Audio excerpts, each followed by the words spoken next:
Sir, ಈಗ ಧರ್ಮಸ್ಥಳ ವಿಚಾರವಾಗಿ YouTuber Sameer ಮಾಡಿದಂಥ ವಿಡಿಯೋಗಳು ಜೊತೆಗೆ ಆ ಒಂದು ಎಲ್ಲೋ ಅದು ಸಾಕಷ್ಟು ಅಡೆತಡೆಗಳನ್ನ ಉಂಟು ಮಾಡ್ತಾ ಜೊತೆಗೆ ಬೇರೆ ಬೇರೆ ರೀತಿಯಲ್ಲಿ ಚರ್ಚೆಗಳಿಗೆ ಕಾರಣ ಆಯ್ತು ಅನ್ನೋ ಪ್ರಶ್ನೆ ಕೂಡ ಇದೆ. ಆ ಒಂದು ವಿಚಾರದ ಬಗ್ಗೆ ನಿಮ್ಮ ಅಭಿಪ್ರಾಯ ಹೇಳೋದಾದರೆ?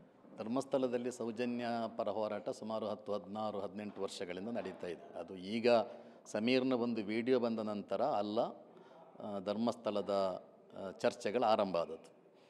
ಧಾರಾಳ ಸಾವುಗಳ ಬಗ್ಗೆ ಮುಂಚಿನಿಂದನೇ ದೊಡ್ಡ ಮಟ್ಟದ ಹೋರಾಟಗಳೆಲ್ಲ ನಡೀತಾ ಇದೆ. ಅಲ್ಲಿ ಸೋಮನಾಥ ನಾಯಕ ಅಂತ ನಾಗರಿಕ ಸೇವಾ ಟ್ರಸ್ಟ್ನ ಅಧ್ಯಕ್ಷರು ಧಾರಾಳ ಹೋರಾಟ ಮಾಡಿದ್ದಾರೆ.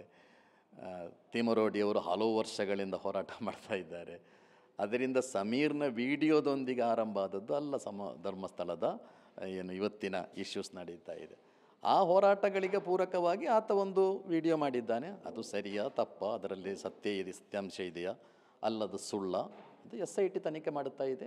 SIT ಏನು ಬೇಕು ಅದು ಹಾಗೆ ಕ್ರಮ ಕೈಗೊಳ್ತಾರೆ ಅಷ್ಟೇ. SIT ಆಮೇಲೆ ನಮಗೆ ಭರವಸೆ ಇದೆ, ಖಂಡಿತ ಭರವಸೆ ಇದೆ. ಯಾರಿಗೂ ಅನ್ಯಾಯ ಮಾಡಲಿಕ್ಕಿಲ್ಲ, ಆ ಕ್ಷೇತ್ರದ ಹೆಸರು ಹಾಳಾಗಬಾರ್ದು, ಅದರ ವಿರುದ್ಧ ಷಡ್ಯಂತ್ರ ನಡೀತಿದೆ ಎಂದಾದರೆ SIT ಖಂಡಿತ ತನಿಖೆ ಮಾಡಿ ಅದನ್ನು ಬಯಲಿಗೆಳಿಬೇಕು.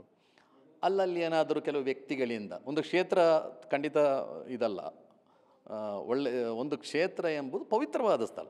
ಕೆಲವು ವ್ಯಕ್ತಿಗಳಿಂದ ಅಲ್ಲಿಗೆ ಆರೋಪ ಇರುವುದು ಕೂಡ ವ್ಯಕ್ತಿಗಳ ಮೇಲೆ, ಕ್ಷೇತ್ರದ ಮೇಲೆ ಅಲ್ಲ. ಯಾರು ಕೂಡ ಧರ್ಮಸ್ಥಳ ಮಂಜುನಾಥ ಸ್ವಾಮೀಜಿಯವರ ಮೇಲೆ, ಅಪ್ಪಣ್ಣ ಸ್ವಾಮೀಜಿಯವರ ಮೇಲೆ ಯಾರು ಯಾವ ಆರೋಪವನ್ನು ಹೊರಿಸಿರಲಿಲ್ಲ. ಧರ್ಮಸ್ಥಳ ಪವಿತ್ರ ಸ್ಥಳ ಎಂಬುದರ ಬಗ್ಗೆ ಕೂಡ ಯಾರು ಮಾತಾಡ್ತಾ ಇಲ್ಲ.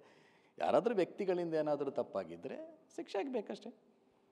ಅಲ್ಲ ಏನು ಇದು ತಪ್ಪಾಗಲಿಲ್ಲ, ಇವರು ಷಡ್ಯಂತ್ರ ಮಾಡ್ತಾ ಇದ್ದಾರೆ ಅಂದರೆ ಅವರಿಗೆ ಶಿಕ್ಷೆ ಆಗಲಿ. ತನಿಖೆ ನಡೀತಾ ಇದೆಯಲ್ಲ, ನಾವು ಟೆನ್ಷನ್ ಯಾಕೆ ಮಾಡೋದು? ಇದಿಷ್ಟು ಜಮಾತಿ ಇಸ್ಲಾಮಿ ಹಿಂದ್ ಕರ್ನಾಟಕ ಸಂಘಟನೆಯ ರಾಜ್ಯ ಕಾರ್ಯದರ್ಶಿಯಾದ ಮಹಮ್ಮದ್ ಕುನಿ ಅವರ ಮಾತು.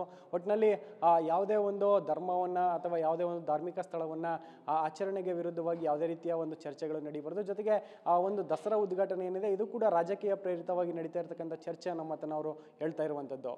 ಕ್ಯಾಮ್ರಾ ಪರ್ಸನ್ ಮಂತೇಶ್ ಜೊತೆ ಶಾಂತಮೂರ್ತಿ, TV9 ಬೆಂಗಳೂರು.